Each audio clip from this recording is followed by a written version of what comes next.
Great. Thank you to those who have introduced themselves in the chat. Feel free, others, to introduce yourself as well. Still have people coming in, so I'll just take one more minute because we do have a lot to get through today and we want to save time for questions. So appreciate everyone being here.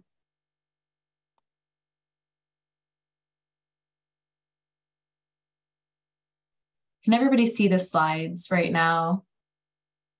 Anybody want to give it a cool? Thank you.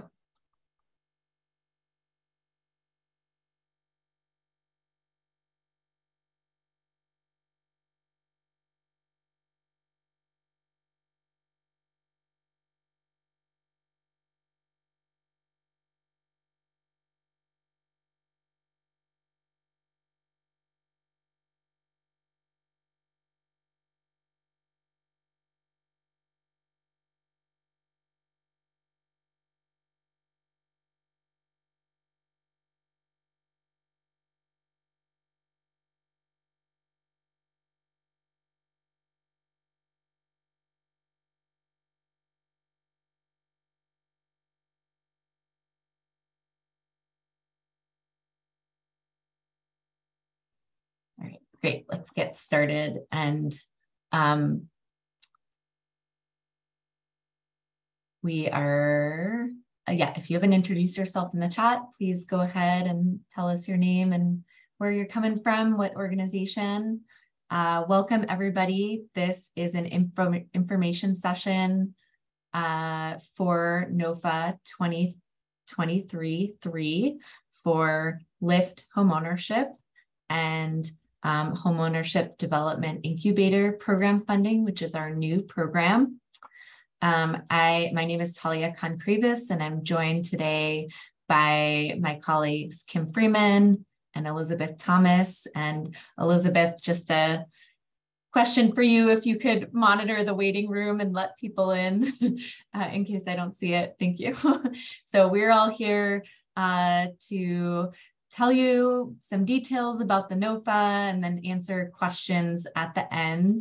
And this session is being recorded and will be posted to our website within a week of the presentation. So if you want to refer back to it, you're welcome to. Also, the best place to get information is the NOFA. But today our plan is to discuss some key dates related to the NOFA, provide an overview of funding opportunities, as well as specifics about the LIFT and development subsidies, and a little bit about the pre-development and capacity building funds. We'll share information about the application process and provide some resources to you related to that. And then we'll end with time for questions. Well, we'll plan to hold off on answering questions until we get through the full presentation. Don't hesitate to type questions in the chat as we go so you don't forget them. And we'll try to address them at the end. And then at the end, you're welcome to come off mute or raise your hand and ask a question aloud.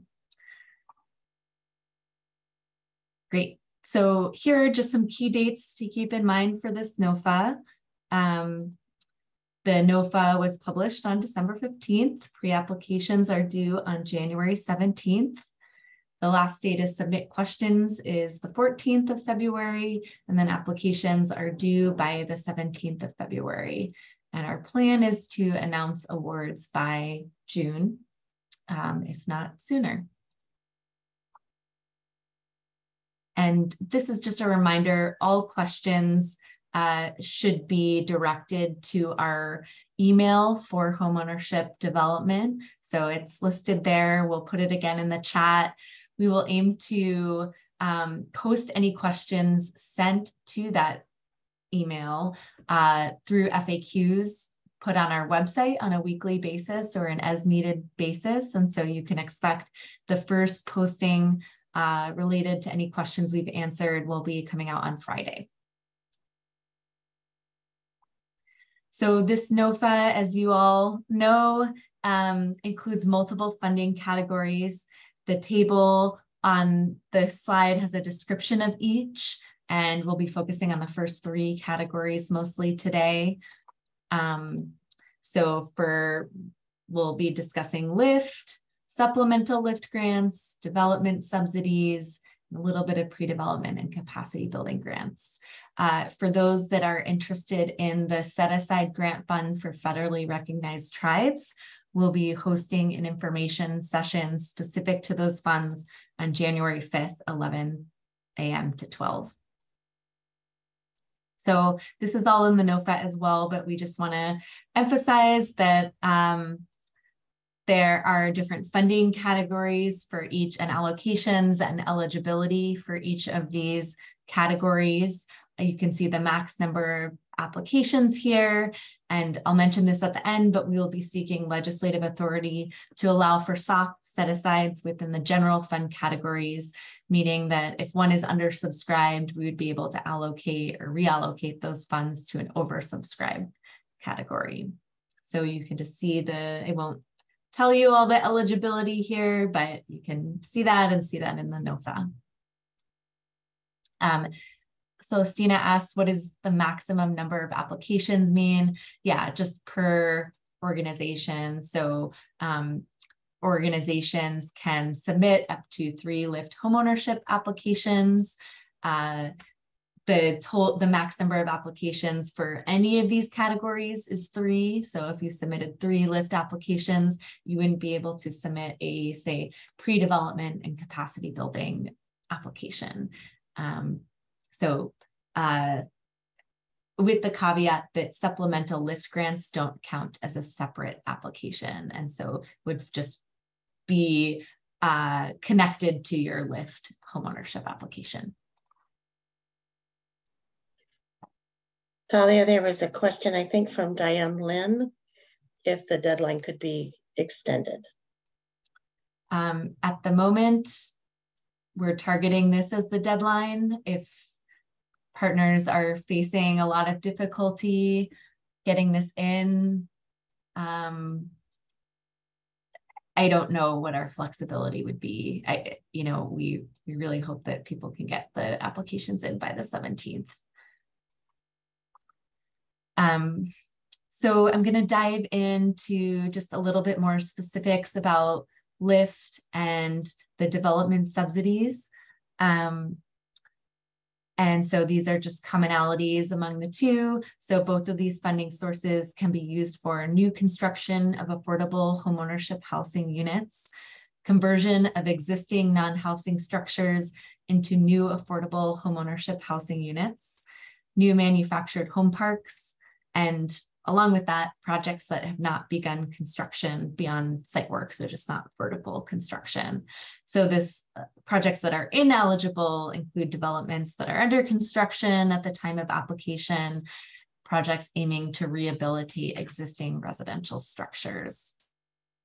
The difference in how the funds are structured and what types of ownership models they fund come down to, due to restrictions with Article 11Q bonds, LIFT can only fund shared equity models, including community land trusts, condos, and co-ops. The development subsidies will fund fee simple models and other models that don't qualify for LIFT funding. So diving into LIFT loans are based on the appraised value of the land plus the value of infrastructure and site work that can be included. LIFT funds will be loaned to qualifying applicants that possess an undivided fee simple interest in the land, and the LIFT loan must be secured by a first lien deed of trust acceptable to OHCS and recorded against the fee interest in the property. So OHCS could share first lien with other lenders if we execute an intercreditor agreement and other documents.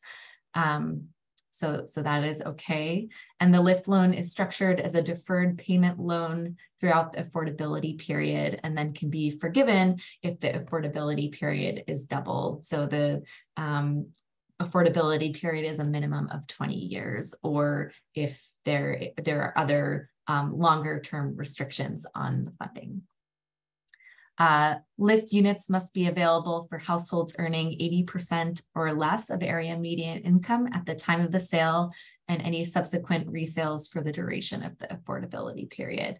And we are looking into this question of does the eligibility have to be at the time of the sale, or could it potentially be prior to that? So we can follow up when we have more information about that. The NOFA includes a new source specific to LIFT applicants. These are supplemental grants that extend beyond the appraised value of the land. If you're interested in this source, applicants will indicate that they'll indicate your interest in those funds within the Excel workbook on the project information tab and the sources tab, and hopefully it will be self-explanatory for you in those sections. There's drop-down menus where you can select that source of funds.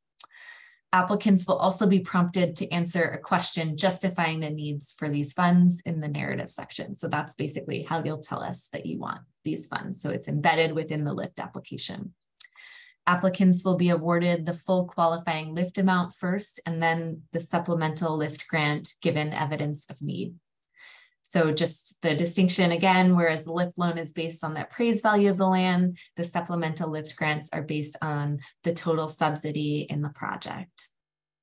And just to kind of clarify the funding limits, those have increased since last year for those that have experience with LIFT before.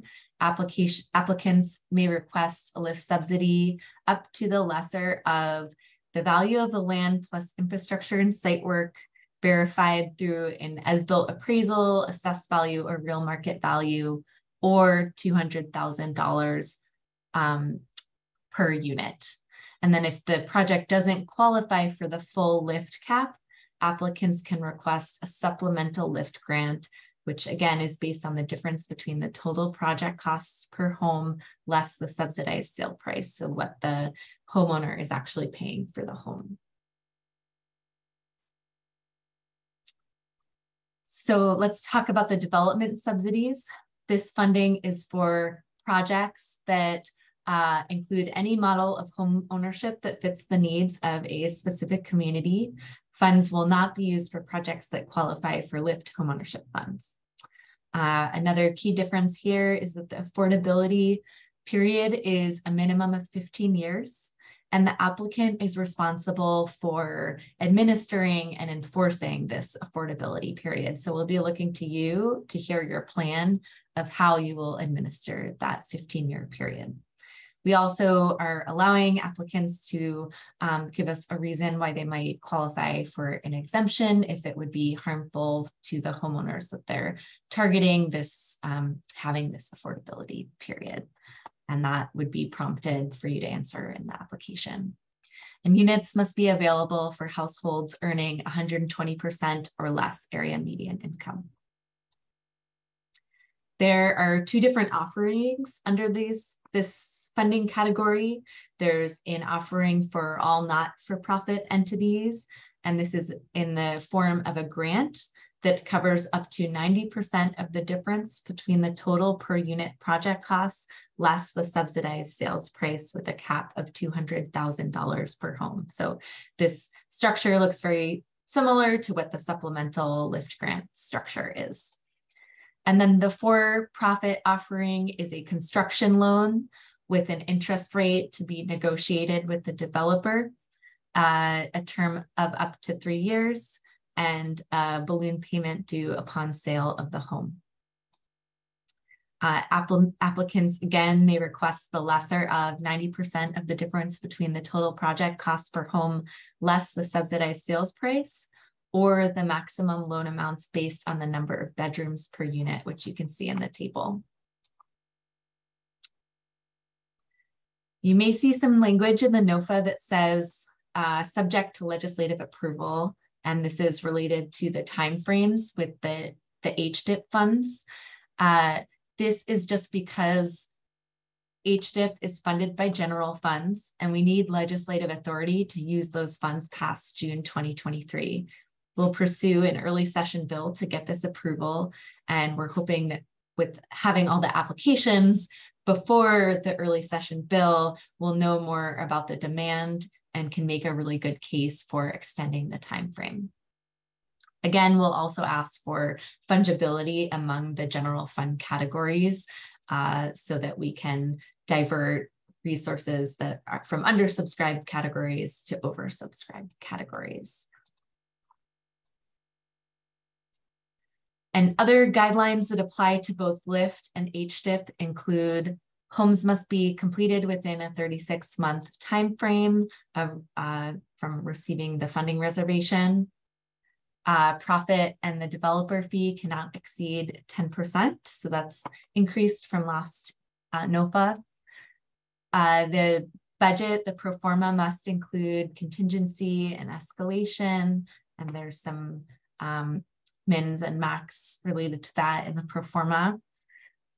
Only expenditures that occur after the grant has been awarded and recorded can be reimbursed with LIFT or HDIP funds. So projects may begin construction after receiving the reservation of funds, but just know that we cannot reimburse you for construction that began before your documents have been executed and signed. So when that time comes, if you need us to move quickly on the closing, let Elizabeth know. Sorry, Elizabeth. And then just again, the set aside categories are soft set asides. So you'll see set aside categories that are geographic, culturally responsive. You'll see some set aside categories in the HDIP funding that's for profit and nonprofit. These are all soft set asides based on demand that we'll be rating applications within their set aside category, but able to reallocate some of them if there's not enough demand. We reserve the right to fund less than the amount requested. So thanks to some feedback that we received in partner sessions, we have a narrative question that says, are you willing to accept funds for less than requested? And have you explain what would make the project financially feasible for you? And then there's in the NOFA on page 9, there you can see the program charges, and these are the same program charges for LIFT and HDIP. And while we don't expect that we can waive those charges, we do encourage you to write them into your budget so that our funding to you is incorporating that within the calculations. Okay, I see a few hands. So before I go into the application process, well, actually, I'm going to just keep going. Sorry, everyone. Okay, so the application process, it's the same application for both HDIP and LIFT. You may be prompted to fill out some different answers, or you will be prompted to fill out different answers in the narrative section, depending on what you're applying for. But the application components will look the same for all applicants doing development projects. So the pre-application is in Smartsheet this year. It's due on January 17th. And the sooner you fill it out, the sooner we'll get you your Procorum login credentials. The full application has 3 components: an Excel workbook. So this is a workbook with lock cells. There's one unlock cell or tab at the end. And except for the instructions page, all tabs need to be filled in. The last 2 tabs require very minor input, but we just encourage you to go through and make sure you filled in all the blue cells that need filling in. So there's a color code system within there. And if you notice any errors in the Excel workbook, please let us know. We've tried to make sure it's error-free, but if there's something not working, please contact us rather than feeling frustrated. The narrative questions are through a Smartsheet form. I'll talk more about that. And then the third component is just the supporting documents to go along with the application. And there's a checklist of supporting documents on the last tab of the Excel workbook, and we'll have you check whether you submitted that or not. The Procorum Work Center is where you will see all relevant OHCS forms that you need to fill out. We'll also put your Excel workbook in there, and that's where you can submit everything. So it's basically a depository for documents. If you would like assistance using Procorum, we urge you to check out a training webinar that's linked here. And I will post this link during the Q&A session so everybody can copy that. And you'll just have to fill out the registration page to view the webinar. So it's an on-demand type of thing. For the narrative responses, we strongly encourage you to write your responses in a separate document. So get a Word document or whatever you use, save them in there, and then when they're ready, submit them through the Smartsheet form because you don't have the ability to save as you go. The form uses built-in logic to ensure that you're only seeing questions that apply to your project or agency. So if you check the type of funding that you're applying for, that's what will lead you to the right questions. And then also, depending on the type of entity that you are, it might lead you to other questions. So just pay attention to a lot of that in the beginning, because that will inform what questions you see. There's also a Word doc or a PDF on the NOFA page that has all of the questions, so you can see those in advance. We just urge you to be succinct. You focus on answering the questions rather than providing us macro information about the housing crisis. There's a lot of questions there, so use your efforts to telling us specifics about your project. The applications will be scored by a committee, a scoring committee.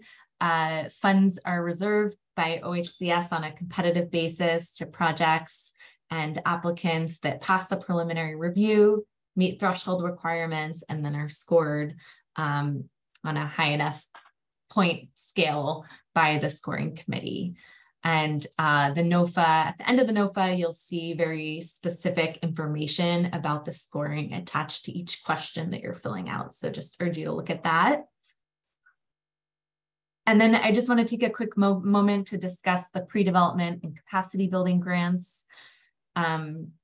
Just so you know, if you're applying for one development project, if you're filling out the narrative form, you can also fill out the pre-development and capacity building grant questions at the same time. If you're applying for multiple development projects, you don't need to check that you're applying for the pre-development funds each time you submit an application for the development projects. Just do it with one attached to one of the applications.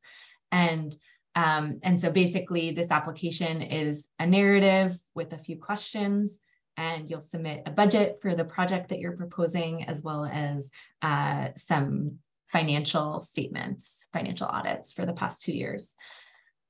You can apply for up to $150,000 per organization, and the categories are listed here. I won't go into them.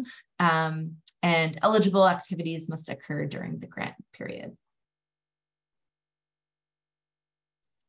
So this is the last slide before we move on to questions. These are just all the important links related to the NOFA. So this NOFA page is linked here that has all the documents that you'll need. The development email is where you can send any questions. Individual OHCS staff can't answer questions. All questions have to be directed to this one email. And we will again be posting answers to those questions on a weekly basis, or if we're not getting a lot of questions, we may do it, every other week. So you can sign up to know that those have been posted through OHCS news alerts through the link on the slide. Use the checklists on the last tab of the application workbook to ensure that you've included all the attachments and uploaded them to the Procorum Work Center. And then there's the link again for the Procorum training. So I'll put all of this in the chat now. And I see that there was some activity in the chat, so I can start answering those now. I can read you those chat questions if you'd like, Talia. That'd be great. Thanks, Elizabeth. Okay. And if I miss anything, please let me know. So the first one is from Emily Riemann, and she says, Talia, I didn't realize the limit of 3 applications included the capacity building grant. Could you clarify that? Does that mean that if we want to apply for capacity building, we cannot have more than 2 development applications? That is correct. Yeah, we're limiting it to 3 total applications. Okay. The next question is from Amy Warren. It says, can you define entity as it applies to the number of applications? For example, as a developer, if I have partnerships with 2 different partners, would the different LLCs be considered separate entities in that each gets 3 applications? I think we'll have to get back to, it sounds like there's a lot of maybe nuances embedded in this question. So we might have to get back to you with an answer on that one. My first reaction, we'll get back to you in more clarity, Amy, and we'll post it on the FAQs. But if those are, so if it's one developer, and I'm assuming that your agency, your entity would be partnering, so you'd be on every one of them, it would be limited to 3 total, not 3 each. Did you want to clarify that at all, Amy? I don't see her here, so I don't know. Well, we can. No, Elizabeth, that's good. Thank you. Okay. Sorry, my phone was ringing when you asked me the question, so I didn't want everyone to hear that. Okay. Thank you. And then let's see. From Jesse, excuse me, and I'm gonna probably mispronounce your last name, Ledesma. Clarifying the supplemental lift grant and development subsidy sizing is based on the difference between the total per unit project cost less the subsidized sales price as shown on your slide versus the construction costs as shown on the NOFA materials. So I think Jesse is asking for clarification on that. Yeah, so your the Excel workbook will have a calculation for that amount. We're asking you to fill out all your uses to come up with the total project costs per unit, which maybe we have conflated project costs per unit and construction costs, but it is project costs per unit. And then the subsidized sales price, which is the amount that the homeowner is paying, the home buyer is paying for the home. Does that answer your question? Yes, it does. Thank you. That's clear. The next question in the chat, which I think I can answer, is from Jeremy Jostand, and hopefully I pronounced that correctly.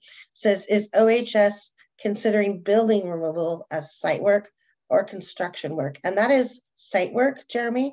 So everything up until pouring the foundations for the new homes and then your vertical construction after that is considered site work.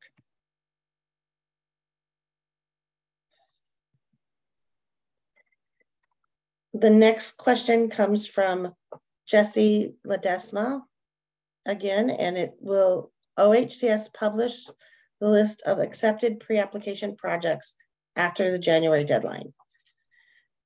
And I believe we're planning on doing that, right? So after the January deadline, we'll publish a list of all of the pre-applications with the dollar amounts and what they're for, correct, Talia? Correct. Then from Jackie, if your organization is not audited, can you supply 990s? Yeah, you can provide a 990 or a financial statement in lieu of the audit. And just if you could let us know why you don't have an audit, if it's a size issue or for the reason why you're submitting an alternative statement. I think I got everything from the chat. If I miss, oh wait, here, let's see. From David Garcia, is there a limit as to how many people can apply for a home if we can house 100 people? David, are you asking the number of units that a project can apply for? If so, you can apply for as many units that meet the criteria, but just know that we are trying to balance funding different geographies, different types of developers. And so, you know, if you're trying to get funded for 100 homes, that might be a lot of our funding, and we also have limits.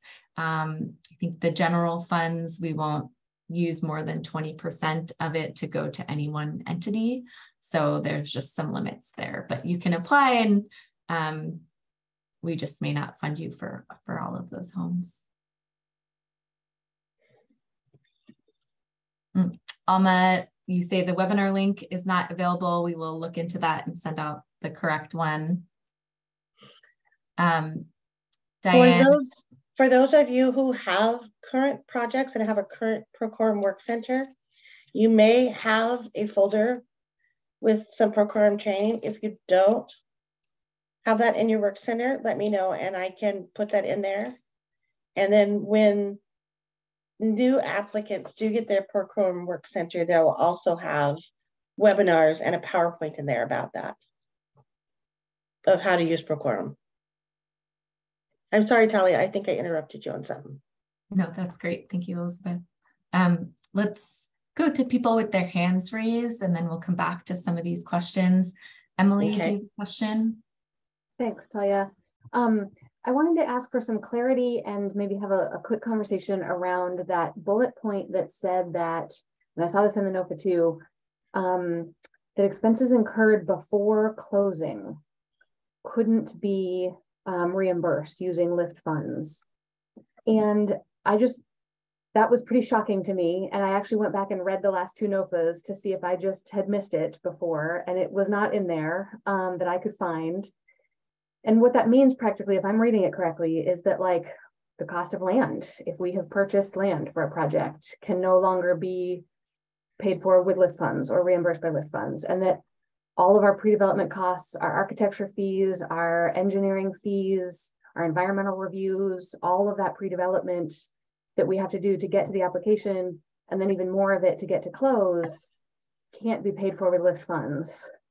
And that's huge if that is true, because we have always, we always knew it was sort of a at your own risk, because if something happened to a project and it couldn't close, we obviously wouldn't get reimbursed because you can't submit those things until the project closed. And, you know, for some bigger developments, we even do like small pre-development loans to cover those costs until we get to close, but then we count on being able to get reimbursed for those expenses upon close. So am I reading that right?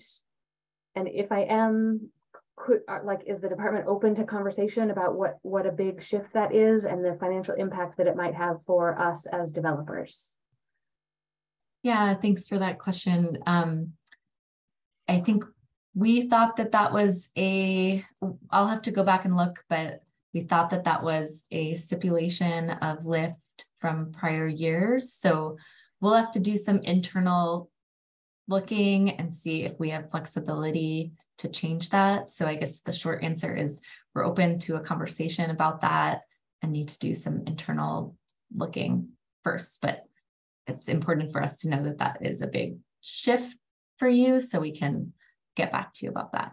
Thank you. I appreciate it. I mean, that especially with, you know, land and engineering and environmental, like those can be millions of dollars that are risky enough when we assume that we can get them reimbursed once we close. And I mean, it would really derail projects if we suddenly couldn't use LIFT for all of those expenses. So appreciate it. Thank you.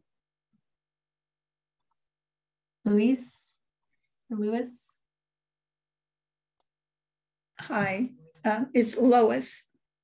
But sorry about that. That's okay. A lot of people don't know how to pronounce it, but just think of Superman. Yeah. But anyway, I just needed some clarification too. And this is my first meeting I've sat in on. I had some clients contact me saying that they had heard a lady from EOCCO had told them there were new home ownership programs coming in. And they contacted me wanting to find out about purchasing a home. And then I saw these in these meetings in my email box and thought I would attend to see what it was about. But it sounds like the funds are going out to CBOs or developers. And then whoever I directed my clients to would have to go to these organizations, correct? Yes, the funds are going to developers, or as for the pre-development and capacity building grants, it has to be an organization that has the intention of building homes for purchase, affordable ones. I'm sorry, go ahead. Yeah, this is for developers or emerging developers. And not CBOs that want to have a housing program. No, the homeownership division has other funds that will support community-based organizations that have services for homeowners. And so I would urge you to look at our website and see what opportunities we have. And but this is not the place where we're going to address those. I got you. So, but there are funds out there for a lower income to apply for housing, correct? Yes, and I'll just put my email and you can contact me afterwards. That would be awesome. Thank you.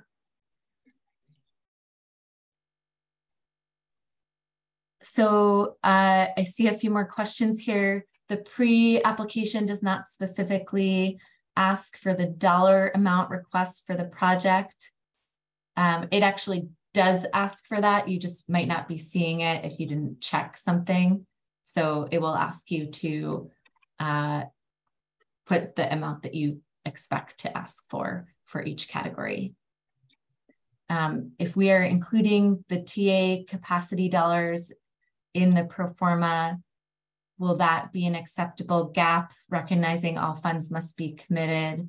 I think the way that we're thinking about these TA capacity, I guess it depends on what TA or capacity dollars you're referring to, but the ones in our NOFA are mainly for projects that you're getting ready in the pipeline for applying for OHCS funds in the future, other funds, probably not projects as far along as projects that are ready to apply for these funds, but we're open to your feedback on that. So, just, Natalia? yeah. This is Jackie. So just to clarify, I mean, some of these funds have a 3-year timeline on them. And so my specific question is, if I have to do, for example, like an environmental review, sorry, baby, if I have to do an environmental review and I want to charge that to the capacity building funds, that will also be in my pro forma going to a lift project. I kind of want to back Emily on that, saying like, that should be an acceptable use. And so therefore my pro forma for lift will show $150,000 in, environmental reviews, soil studies for that development pro forma that includes the capacity building. Does that make sense? Yes, and that's not how the capacity grants and pre-development grants have been written in this NOFA. So those are for forward-looking purposes to get a project ready to be able to apply to these kinds of funds. I think maybe my takeaway from this meeting is that we need to get a little more specific about that and have an internal conversation and provide some guidance. So it sounds like, Jackie, you were maybe planning on using some of these funds to plug some gaps. So yeah, I just think it's a reasonable thing to ask, recognizing you have a 3-year timeline for development.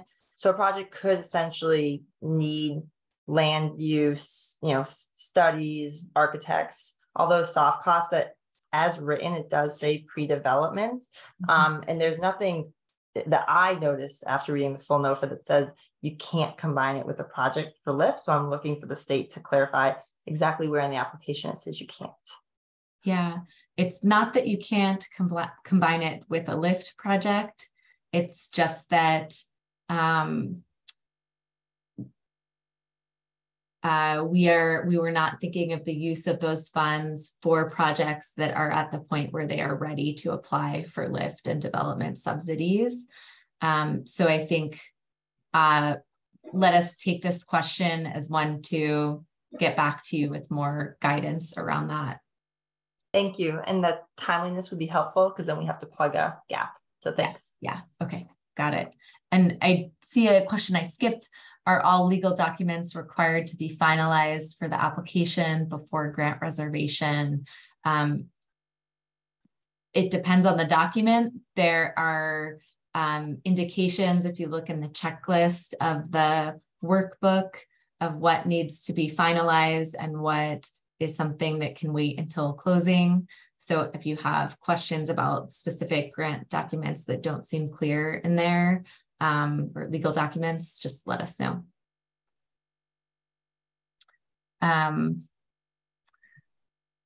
Okay, is there a modeled timeline for how this program plays out in real time? How the timeline for application corresponds or doesn't with the timelines for moving on land acquisition and the process to establish a project budget once a sales contract for the purchase of land is secured, but not executed as the program requires. Celestina, do you want to elaborate a little bit more on what you're asking? And I'm wondering if this might be a question more for the other partners on the line rather than for OHCS, but we'll see what we can do. Sure. Yeah, no, it's definitely for OHCS. I'm just wondering, as a part of developing this program, if you did any kind of modeling or a case study as to what the timeline you're asking a partner to make various project choices is. I'm wondering if that was a part of the process of the program establishment. Just in the nature of what I'm hearing from some folks about kind of timeline and making certain decisions and having to spend certain funds to even get you the answers that you want for the application of more funds. And so I'm just wondering if there is a modeled timeline for what the ask is of project partners as a part of the development of this program. Yeah, that's a great question, and perhaps a resource that we can develop with our partners in the future, getting information on what this looks like for each partner, but it's not a type of resource, or we don't have a specific case study on that. It's this was largely adopted from how our LIFT program has operated, and that has been modeled off of some work that we do within affordable rental housing. So we've been slowly trying to adapt it to be more conducive to home ownership, but there's definitely more work we can do to make sure the timing aligns with what partners are doing. And so I think that's something we can think about for future applications.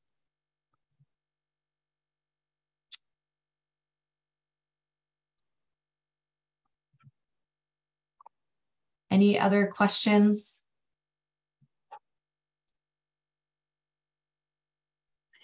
Diane here. I think the one that Emily brought up, and that does definitely affect several of our projects for sure, is probably the priority to be clarified as soon as possible, because there's work and elements that have to be done to get the to get the application done correctly. And those costs are in the pro formas that we're going to be providing to you. And it's all part and parcel of the project budget. So please let us know as soon as you can about that part, because it's going to make the application process harder to do if we're going out on a limb, because we don't know where the soft set-asides are going to cross over for different projects. That's really important. Yeah, thank you. We will try to get back to you all as soon as we can. And so commit to getting back to everybody by the end of the year, if not sooner. I see a comment from Sabrina. I saw no pre-award costs as a benefit, in that the competitiveness of the application is not based on how fancy the architectural plans are, but how much benefit the application provides. Fancy should be scored carefully so that much of the money can be spent on the development, not the flashiness. I have a flat shovel ready land. Got it. Thanks for sharing, Sabrina. Emily? Thanks. I had another quick question about the capacity building funds. I just want to make sure, because the fund or the NOFA specifies that this can include TA funds and professional service funds, especially under the bullet for pre-development and planning efforts. But I want to make sure that that's not exclusive of other types of expenditures. For example, what we would love to apply for is actual, like an additional specialty homeownership developer FTE, so that we have the internal capacity for those pre-development and planning efforts and for the community engagement. And we think we can continue to fund that FTE once we scale up the size of our development long-term. So, but FTE wasn't referenced and those other things were. And so I just want to make sure that you're thinking all of those things could apply as long as we've got the narrative story behind them. Yeah, I think as long as there is the narrative of how this fits into those 4 categories, it's capacity building, so that can be an eligible use. And as a follow-up question to that, is the capacity building for culturally specific, not responsive? What's the distinction there? And also, I think you mentioned yesterday that there's 2 other NOFAs or a combined NOFA coming out again for technical assistance and racial disparities. And how do those coordinate with what you just reported? Mm-hmm. So these pre-development and capacity building grants are specific to getting projects up and running, homes built in the future. The other ones are, the TA funds coming down the pike are, I don't think that construction, or I know construction isn't a use of those. There might be some overlap here in types of activities that you might do with these funds. Same with the racial disparities RFA funds. If you're working to make your outreach materials to home buyers more accessible to Spanish speakers, that might be a good use of those racial disparity RFA funds, but it could also be a use for these funds as well. So I think just making sure that you're not double applying for the same thing with the different funds, and but the main distinction is that these are activities that will get a home for purchase built down the line, or scale up an organization's capacity to do more building. And the culturally specific, culturally responsive question? Yeah, we are not limiting this to culturally specific partners. I think it says in their efforts to pay or engage culturally specific partners that can do outreach or engagement of the communities that you're planning to serve. It's not limited to that.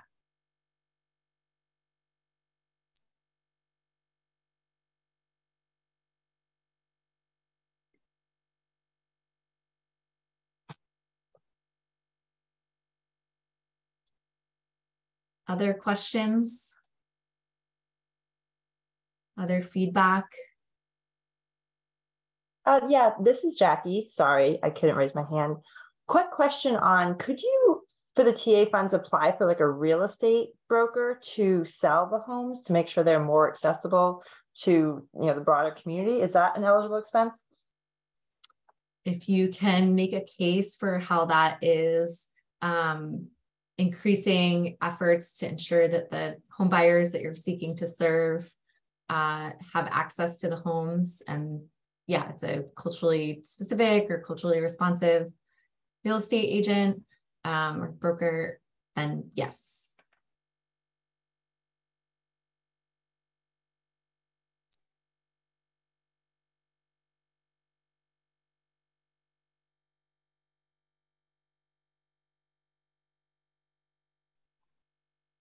Okay, well, thank you everyone for, oh, Lois, see Yes. another question? Sorry, yes, I do. You said something about the developers and applications, once they're accepted, they'll be posted when? So the pre-applications that come through, we will be posting by the end of January. The applications are due February 17th, and we'll be posting awards once we have that information. So probably in June, once all the organizations have signed their reservation letters. I see. Thank you. Yeah. Okay, well, again, please email us at hodevelopment@hcs.oregon.gov. If and when more questions come up, we will get back to you in the form of the FAQs with some of the questions we weren't able to answer today. So we have about 3, I think, that we need to get back to folks on. If you see something missing in the FAQs just that wasn't answered, let us know, but we'll aim to get back to you all with that information soon. So thank you for joining us today, and happy holidays, everybody. Bye. Thank you.